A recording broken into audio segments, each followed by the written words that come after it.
अस्सलामु अलैकुम वरहमतुल्लाहि वबरकातुहू। उम्मीद करती हूँ आप सब ठीक होंगे, खैर आफ़ियत से होंगे इंशाअल्लाह।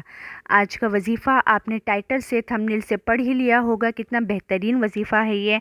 जब आप करेंगे तो अगर आपका कोई भी दुश्मन आपको तंग कर रहा है, आपको ज़लील करना चाहता है, आपको बर्बाद करना चाहता है, आपको तकलीफ़ पहुँचाना चाहता है, वजह आपके पीछे लगा हुआ है, आपको बार बार तंग कर रहा है, आपको तकलीफ़ पहुंचाना चाहता है, उसके लिए बेहतरीन वजीफ़ा मैं आपको बताने लगी हूँ। जब आप ये वजीफ़ा करेंगे तब आपको एहसास होगा कि ये वजीफ़ा मैंने पहले क्यों नहीं किया।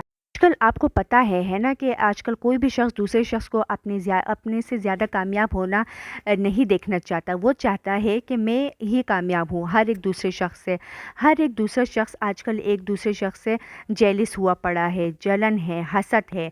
दुनिया में ऐसे बहुत ही कम लोग हैं जो कि दिल से दूसरों के लिए अच्छा चाहते हैं, और दुनिया ऐसे लोगों से भरी पड़ी हुई है कि वो चाहते हैं कि सिर्फ मैं ही कामयाब हूँ, ये दूसरा शख्स क्यों कामयाब हुआ मुझसे ज़्यादा। ये आजकल के लोगों की फितरत है, जिसको आप में से बहुत सारे लोग इस तरह के लोगों से जो है वाकिफ़ होंगे। ये दुनिया की रियलिटी है, लेकिन इस दुनिया में अच्छे लोगों की कमी नहीं है। यहाँ पे अच्छे लोग भी बहुत ज़्यादा हैं जो आपका दिल से आपका अच्छा चाहते हो। वो चाहते हैं कि बिल्कुल भी आपके साथ कोई बुरी चीज़ ना हो और अच्छा हो। ऐसे दुनिया में भी लोग हैं, लेकिन कम लोग हैं। मैंने ज़िंदगी में ऐसे कई सारे लोगों को देखा है जो बहुत ही अच्छे होते हैं, लेकिन आपको कभी भी घबराना नहीं है इस तरह के लोगों से जो आपके पीछे पड़े हुए हैं, आपको ज़लील और ख्वार और बर्बाद करना चाहते हैं। इंशाल्लाह इस वजीफ़े से वो आकर आपसे ख़ुद माफ़ी मांगेंगे। ये वजीफ़ा आपको 33 बार करना है, जो कि अल्लाह का एक नाम है। आप फिर ख़ुद दुश्मन की तबाही देखेंगे कि वो कैसे नेस्त व नाबूद हो जाता है। जो आपको तंग कर रहा था, आप उसको इस वजीफ़े के ज़रिए अल्लाह से मदद मांगे तो देखिए कि उसके साथ फिर क्या होता है। आप धीरे धीरे आपको एहसास होने लगेगा कि ये वजीफ़ा मैंने पहले क्यों नहीं किया, इस शख्स ने मुझे इतना तंग किया हुआ था, अगर ये मैं पहले करता। लेकिन अभी भी कोई देर नहीं हुई, देर आए दुरुस्त आए। ये वजीफ़ा आप ही के लिए है। इंशाल्लाह इस वजीफ़े को करने के बाद आप ख़ुद देखेंगे कैसे आपके दुश्मन आपके पास आके आपके पैरों में बैठ के आपसे माफ़ी मांगेगा। इसी तरह ही मैं आपको कह रही हूँ, क्योंकि इस तरह का मैं देख चुकी हूँ कि इस तरह के वाक़यात अपनी ज़िंदगी में, तभी मैं आपके साथ ये वजीफ़ा शेयर करने जा रही हूँ।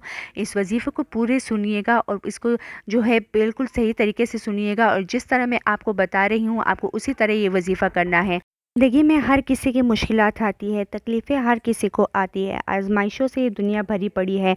ये दुनिया मुसाफिर खाना है, यहाँ पर कभी राहत होगी तो कभी तकलीफ़ें होंगी, कभी खुशियाँ होंगी तो कभी जो है आज़माइशें होंगी। कभी भी आपको इन चीज़ों से नहीं डरना। आपने कभी भी ख़ुद को गिराना नहीं है, ख़ुद को झुका नहीं देना उन तकलीफ़ों के सामने, बल्कि आपको उठ खड़े होना है और आपको ख़ुद को एक नई हिम्मत देनी है। क्योंकि जिस दिन आपने ख़ुद को अपने आप को गिरा दिया, झुका दिया, हरा दिया, उस दिन ये दुनिया आपको झुका देगी, आपको हरा देगी, आपको जो है सबके सामने झुका देगी। जिस दिन आप ख़ुद को ये नसीहत करेंगे कि नहीं, मुझे गिरना नहीं है, मुझे उठना है और मुझे इस आज़माइशों से, इन तकलीफ़ों से लड़ना है, तो उस दिन आपको कोई नहीं गिरा सकता। जी हाँ, बिल्कुल इसी तरह ही मैं आपको कह रही हूँ। याद रखिएगा कि हम मुसलमान हैं, हम पर 5 वक़्त की नमाज़ फ़र्ज़ है। जब हम 5 वक़्त की नमाज़ पढ़ेंगे तभी हमारे सारे काम आसान होंगे, हमारी दुआएँ कबूल होगी, हमारी आज़माइशें ख़त्म हो जाएगी, हमारी तकलीफ़ात दूर हो जाएंगी। कभी हिम्मत नहीं हारनी। 5 वक़्त की नमाज़ पढ़िए, कुरान शरीफ का एक रुकू हर रोज़ पढ़िए, इससे आपको बहुत ज़्यादा सुकून होगा। अच्छा, साथ में इस्तग़फ़ार की तस्बीह पढ़िए, साथ में या सलामों की तस्बीह पढ़िए। जब आप ये सब करेंगे आपकी ज़िंदगी में इतना सुकून, इतना इत्मीनान, इतनी खुशी आएगी कि आपके इर्द गिर्द जितने भी परेशानियाँ मसले क्यों ना हो, आपके अंदर लड़ने की एक ताकत होगी। जब आप इबादत को अपनी सबसे पहली तरजीह बनाएंगे तो उस दिन कामयाबी आपके कदम चूमेगी, आपकी हर तरफ आपको कामयाबी ही कामयाबी नसीब होगी।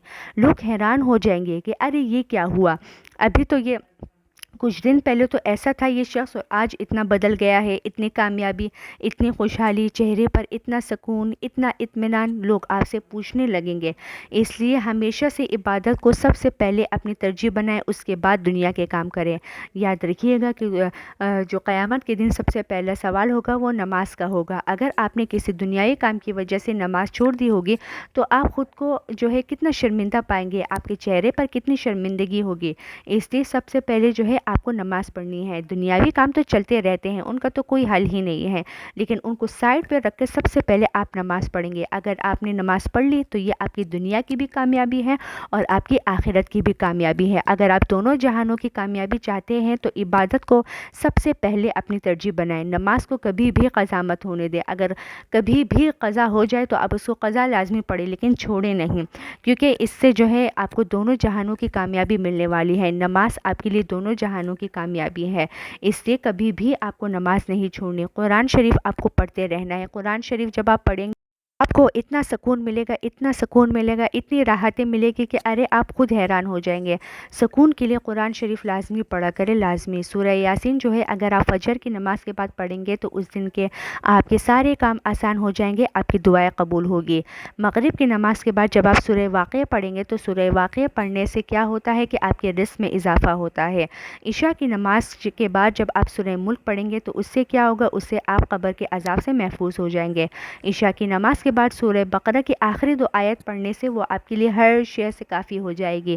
دعاؤں کی قبولیت کے لیے اگر سورہ بقرہ کی آپ آخری 2 آیات پڑھیں اور اسی کے ساتھ ساتھ آپ سورہ فاتحہ پڑھیں تو اس سے آپ کی دعا قبول ہوگی۔ دعا کی قبولیت کے لیے سب سے پہلے آپ کو دعا کرنے کا طریقہ آنا چاہیے۔ دعا کی قبولیت کے لیے دعا کا طریقہ یہ ہے کہ سب سے پہلے آپ کو سورہ فاتحہ پڑھنا ہے یا سورہ اخلاص، اللہ کی تعریف بیان کرنی ہے، آپ ان میں سے کوئی بھی پڑھ سکتے ہیں۔